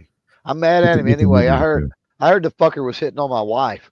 Next time I see him, I'm gonna freaking punch him in the nose. Just wanted to know that. You'd have to jump on a trampoline to punch him in the nose, but I like to see that. I could get up on top of a booth and I'll give him an elbow drop right on his big fat head. Quit hitting on my wife, Mike. I would take that as a compliment, homie. Oh yeah. Just saying. Oh yeah. Well, I got to go home with. You know who's gonna go home with. You know. Yeah, that's true. This is true. Just saying. I'm just messing with her. I'm just messing with her. I know. Just messing with her. He said, "No, I wasn't." All what I heard, Mike. He's calling my wife a liar. He's calling my wife a liar now. Now that those dibs are fighting words. Yeah, So, yeah. I heard that Mike got redemption at somebody's booth at SHOT Show. So really, got some Mike, respect finally. Did you get some? You Did you get some respect? From Sig? Sig actually acknowledged who you were. Oh, I want to see the conversation he had with Paul. That would be a great conversation to see. Yeah. All right. Real quick, give you a few minutes. Talk GOA, Ginger. Talk FLR. Anything that you want to bring up from SHOT Week that we didn't discuss? Well, it was great seeing everybody at SHOT. It was great to catch up with everybody. I did fail to mention the new Mossberg shotguns are pretty cool. That was one thing that I failed to mention. The new like AR style safety shotguns they got going on is pretty decently cool. Shotgun talk. What the hell's wrong with you? Sorry, I had to bring wrong. My bad. So GOA, we should have some new lawsuits and stuff coming down the pipeline. So keep an eye out on those because they are going to be huge. But yeah, the channel, we've got our comparison video between the GX2 and a couple other guns coming up. I've got some other content in the pipeline getting ready to go. But overall, like I said, I was super excited. SHOT was great for us as GOA. It was great for the channel too. I got some commitments for some guns to come in from some companies. So overall, I was very happy with the way SHOT turned out. And you and Kane get some stuff worked out, I'm assuming, or at least a discussion about it. Kane? No, not yet. Not yet. Okay. I ran into him. Ran into him Monday after dinner. But yeah, I gotta hop on with him at some point. So Scott wants to know, John, just a suggestion for GOA, can you put a place on their page where bills are going through Congress and Senate so we can possibly call our congressmen and senators? Yes, that's up there. It's up there. You already have it. I'm just saying. Yeah, it's already up there. Yeah, you can. The bills will be into our like press release area, and then the contact your congress and senator page is up on there as well.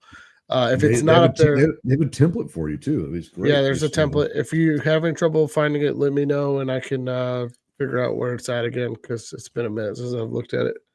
But you can't tell, I'm still a little. I got a little bit of the crud, so I'm still catching up on stuff. You guys are weak, man. You guys are weak. I didn't have a 5-foot-something girl yelling at me to put on hand sanitizer every 10 minutes this year. So I blame Kaylee for not being there. I've already told her this. How is Mama doing? Mama good? Mama's good. We should have baby at home in the next couple days. Fantastic.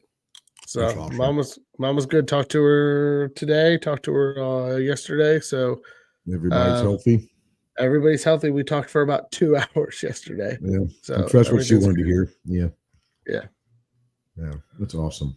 That's Well, awesome. G-Webs, anything last minute? Since you were kind of covering in comparison to other years and all that, how was SHOT 2024 or 2025? It's tough to say. It definitely wasn't the best year ever. It wasn't the worst year ever. So someplace in the middle, I guess. I'd say it's probably a little bit above than middle for most people. But then, I try to pay attention to as much as I can. And there's things like, let's say, the Olympic sports, which we don't give a shit about when it isn't happening. And even when it's happening, we barely even acknowledge. So, there's stuff like that that's always going to be kind of a thing. But there's definitely some pieces of it that were not as good as I would have liked to see, like some parts that suffered or what. So I can't say it was a great year or nothing. I don't know. What do you guys think? I mean, it wasn't a crowded year for sure. It was down for sure. Yeah. When I think of what it could have been with the whole Trump thing and with I don't know, what was that thing called? The Office of Gun Violence or whatever stupid thing getting taken out, on Monday, essentially, like while it was just starting. Like that really wasn't much impact. I don't even think somebody was asking me, what did the Trump thing have to do with SHOT Show? Like, what was the impact of the Trump thing at SHOT Show? Somebody that's not a gun person, right? And they were asking like how much gun people care about Trump, basically. And I was like, I don't even think I seen a Trump hat. If I did, I seen like one or two. Like, I don't think I seen anything political at all. I don't think anybody made any reference at all, hardly, about anything he did on Monday. I didn't even know about stuff that happened except for I didn't find out until like Tuesday about it. That's how bad it was. I didn't hear about it until like Tuesday sometime. Yeah. Like any of his election stuff or whatever they call it, like his initials, bills, executive orders and all that. Yeah. Right. So like it wasn't even a thing.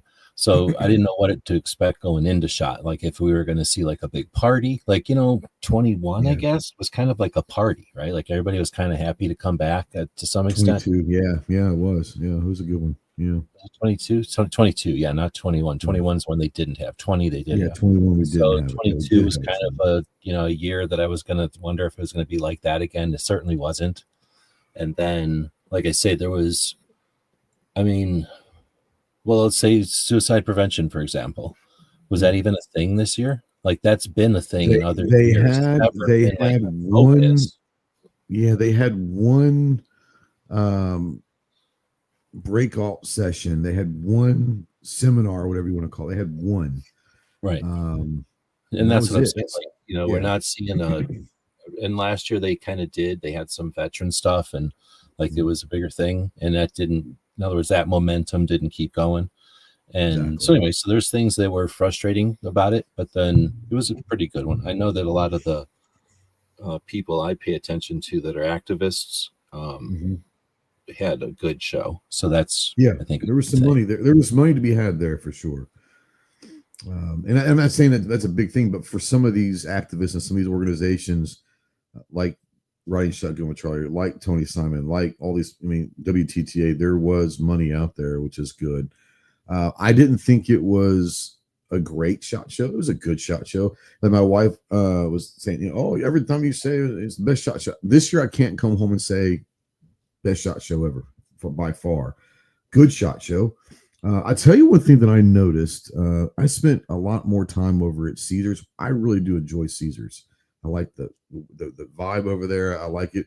To me, this was the busiest Caesars was by far, in my opinion. I don't know what you guys thought of that. I think it's because people learned finally about the bridge from Harrah's and Link and I found out about over this year because I was standing in line. We didn't know about it until like someone told, there's a bridge that goes right to your hotel. Oh shit, sweet. Yeah. I think that opened it up. The other thing that talking to companies, so I wanted to bring this up. There was a lot of new products being released because a lot of people sat on stuff for the last 3 years. There was a lot of money to be spent on marketing. It seems like everybody's opened up their marketing dollars again and brought the marketing back into house and is really starting to that push. But the thing that I got the most from companies is there was a lot more media presence this year than buyers.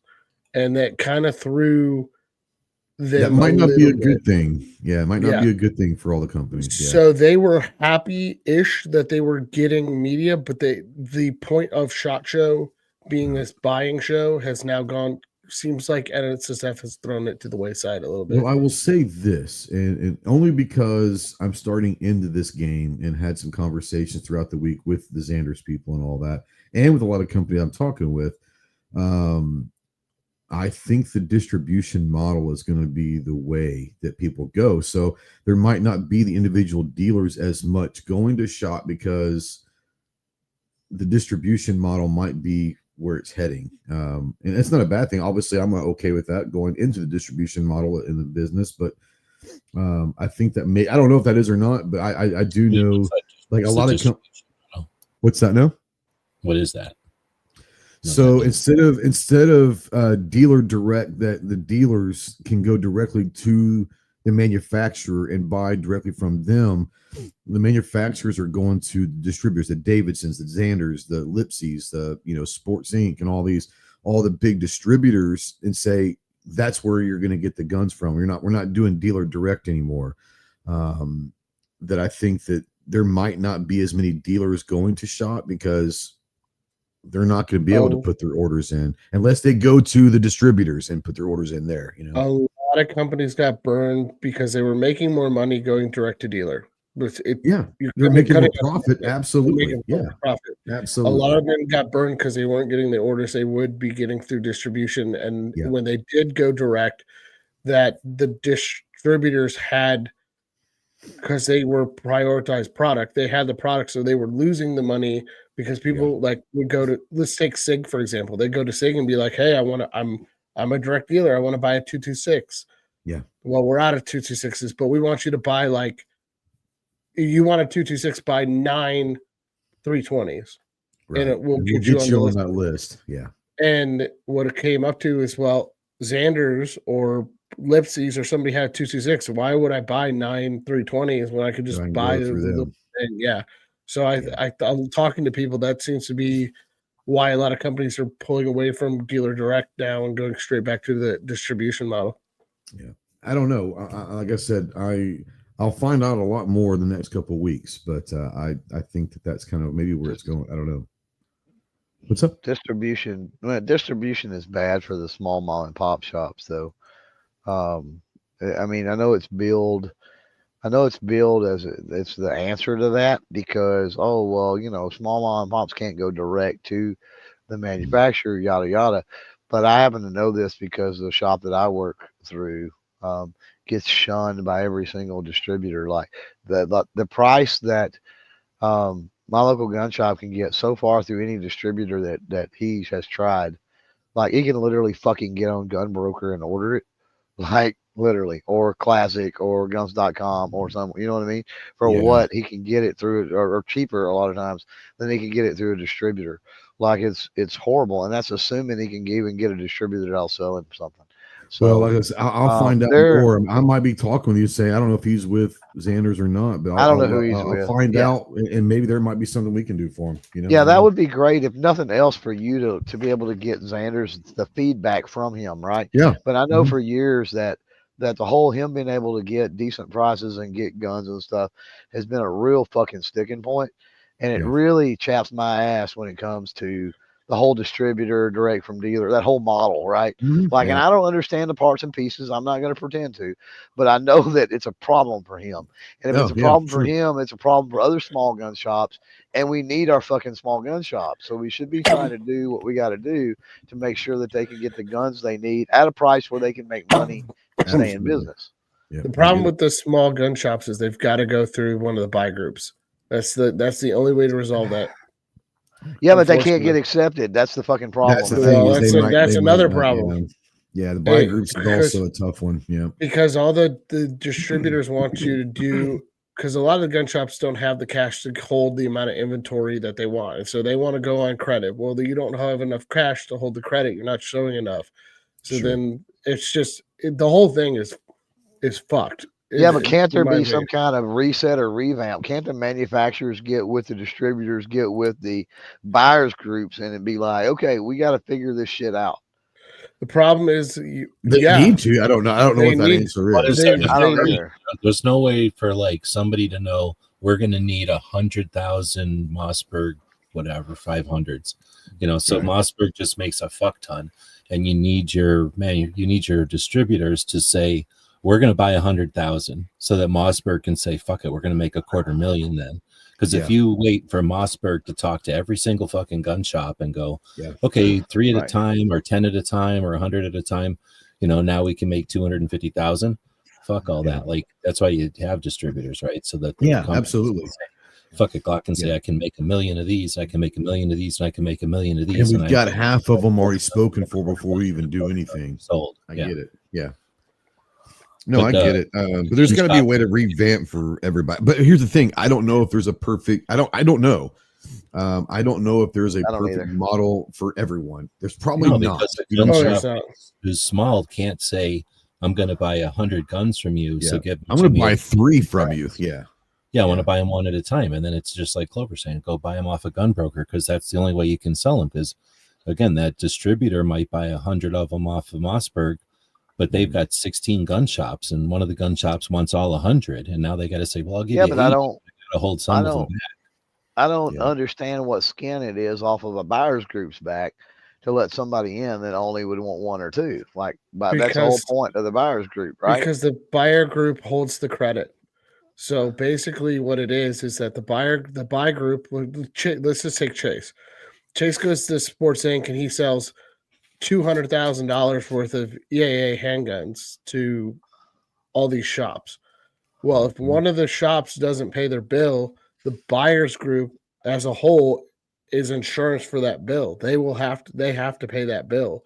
Yeah. So if you're not showing that you have enough credit to come in and you're going to do that's another problem with the buy group model, because you go in the buy group It's model. also a fucking good old boys club. Let's just be honest. Well, I that think too. so. Yeah. But you get you go in and you get in the buy group, and then you go, well, I can't prove that I have $1 million credit line that I can go up and do this. Or, hey, Bill Bob in middle of nowhere, Minnesota, can't pay his $20,000 bill he owes EAA. Well, I got to back that, because as a buy group, you're backing that. Yeah. So, And the buy That's groups just a are bigger different between like a little shop that makes $1 million a year and a shop that makes $50 million a year. Right. Like, they're Absolutely. going to be different buy groups. Yeah, and here's the thing: there are buy groups for all different levels of income and revenue and all that. I mean, it's just got to find the right one. I don't know. I'm not in that world until next week. Like, I have no idea, but I'll be privy to a lot of this stuff next week, and which is more fun to me. Is I'm excited about that side of the world that I don't know anything about. So Well, it'll be we fun. also It'll be had fun. fucking Biden doing the one strike and you're out bullshit and killing 500 times more gun shops than anybody else ever has. There you go. So that means a lot of the people in the buy groups were getting taken out by the regulation side, not their business practices. Yep, that's fair too. All right. Absolutely. Yep. Chloe, you got anything that you haven't brought up yet? I mean, anything that you want to bring up, good, bad, and different about SHOT? I can't think of anything, man. The podcast was pretty awesome. Folks need to stay in tune for the fundraiser aspect, because going into our podcast with do we want to announce that date yet, or Walk the Talk America? the preemptive date? let's hold off. All right, because I'm not going to have a show until then, so we'll have to be watching out. But yeah, I think we've got enough people willing to help out. I think we're going to get the word out regardless. I think it'll be okay. But we've got the fundraising effort. That was one of the things we wanted to do, is ramp it up a notch and not just have the podcast every day and that sort of stuff, but literally get some money raised for Walk the Talk America. And we've got a great prize package that's both cool and unique. And we will be announcing that and letting you know what all you need to do here, hopefully pretty soon. Absolutely. Like I said, there will not be an Arm Citizen podcast the next 2 weeks. I'll be gone doing other stuff, but we'll come back in, I guess, 3 weeks. Same bat channel, same bat time. Go check out, obviously, go join and get activated and get motivated with Gun Owners of America. Go check out Fully Loaded Reviews. Go check out CloverTac. Go check out G-Webs, gun websites, the OG. Mike, it was good seeing you too, man. It was really good, seeing you. It's been NRA last year, I guess, or whenever it was. Yeah. Really good seeing you as well. Typhoon out there, Bloodbath. Thanks for asking questions earlier. Everyone out there that I did see at SHOT this year was great. Jeff was there. Good seeing Jeff and his wife. Good seeing everybody. I enjoyed SHOT. Wasn't the best SHOT. 100% was not even near the worst SHOT that I've been to. It was a good SHOT. It was a good SHOT. Would you agree with this? It was a better than average, or I would say absolutely. It was better than average. Yeah, absolutely. Yeah. Not the greatest by any stretch of the imagination, but a 5 at a easy 5 out of 10, right? An easy 5 out of 10. Oh, I'd go 6.5, 7. Yeah. I guess 6.5, 7, somewhere in there. It was one of the, because we said this the whole entire time, especially with things that just kept happening, right? And nothing catastrophic, I don't think, happened, but we learned so much. We learned so much about what not to do. It seemed like, but this was this was a learning SHOT, I think. Yeah. Like 2 podcasts a day was an interesting concept. Yeah, among a lot of other things, it just seemed like it was. Staying on the strip was different. So, we learned a lot this SHOT, I think. Yeah. And so now we've got to take that information. We got to war game it and try to attack it next year where we don't run into those pitfalls. Yep, faux shizzle. Yeah. That's all I got. Yeah. Pull the plug. That's all I got. Pull the plug. Yeah, guys, get to the range. Be more proficient with your firearms. Stay in tune what's going on with all of your local, state, and federal 2A law. GOA is a great resource for all of that. They can also help you with writing your congressmen and senators. More importantly, get out there to the range and enjoy your freedoms of being an American, one of which is to keep and bear arms. We'll see you in 3 weeks. Semper Fi.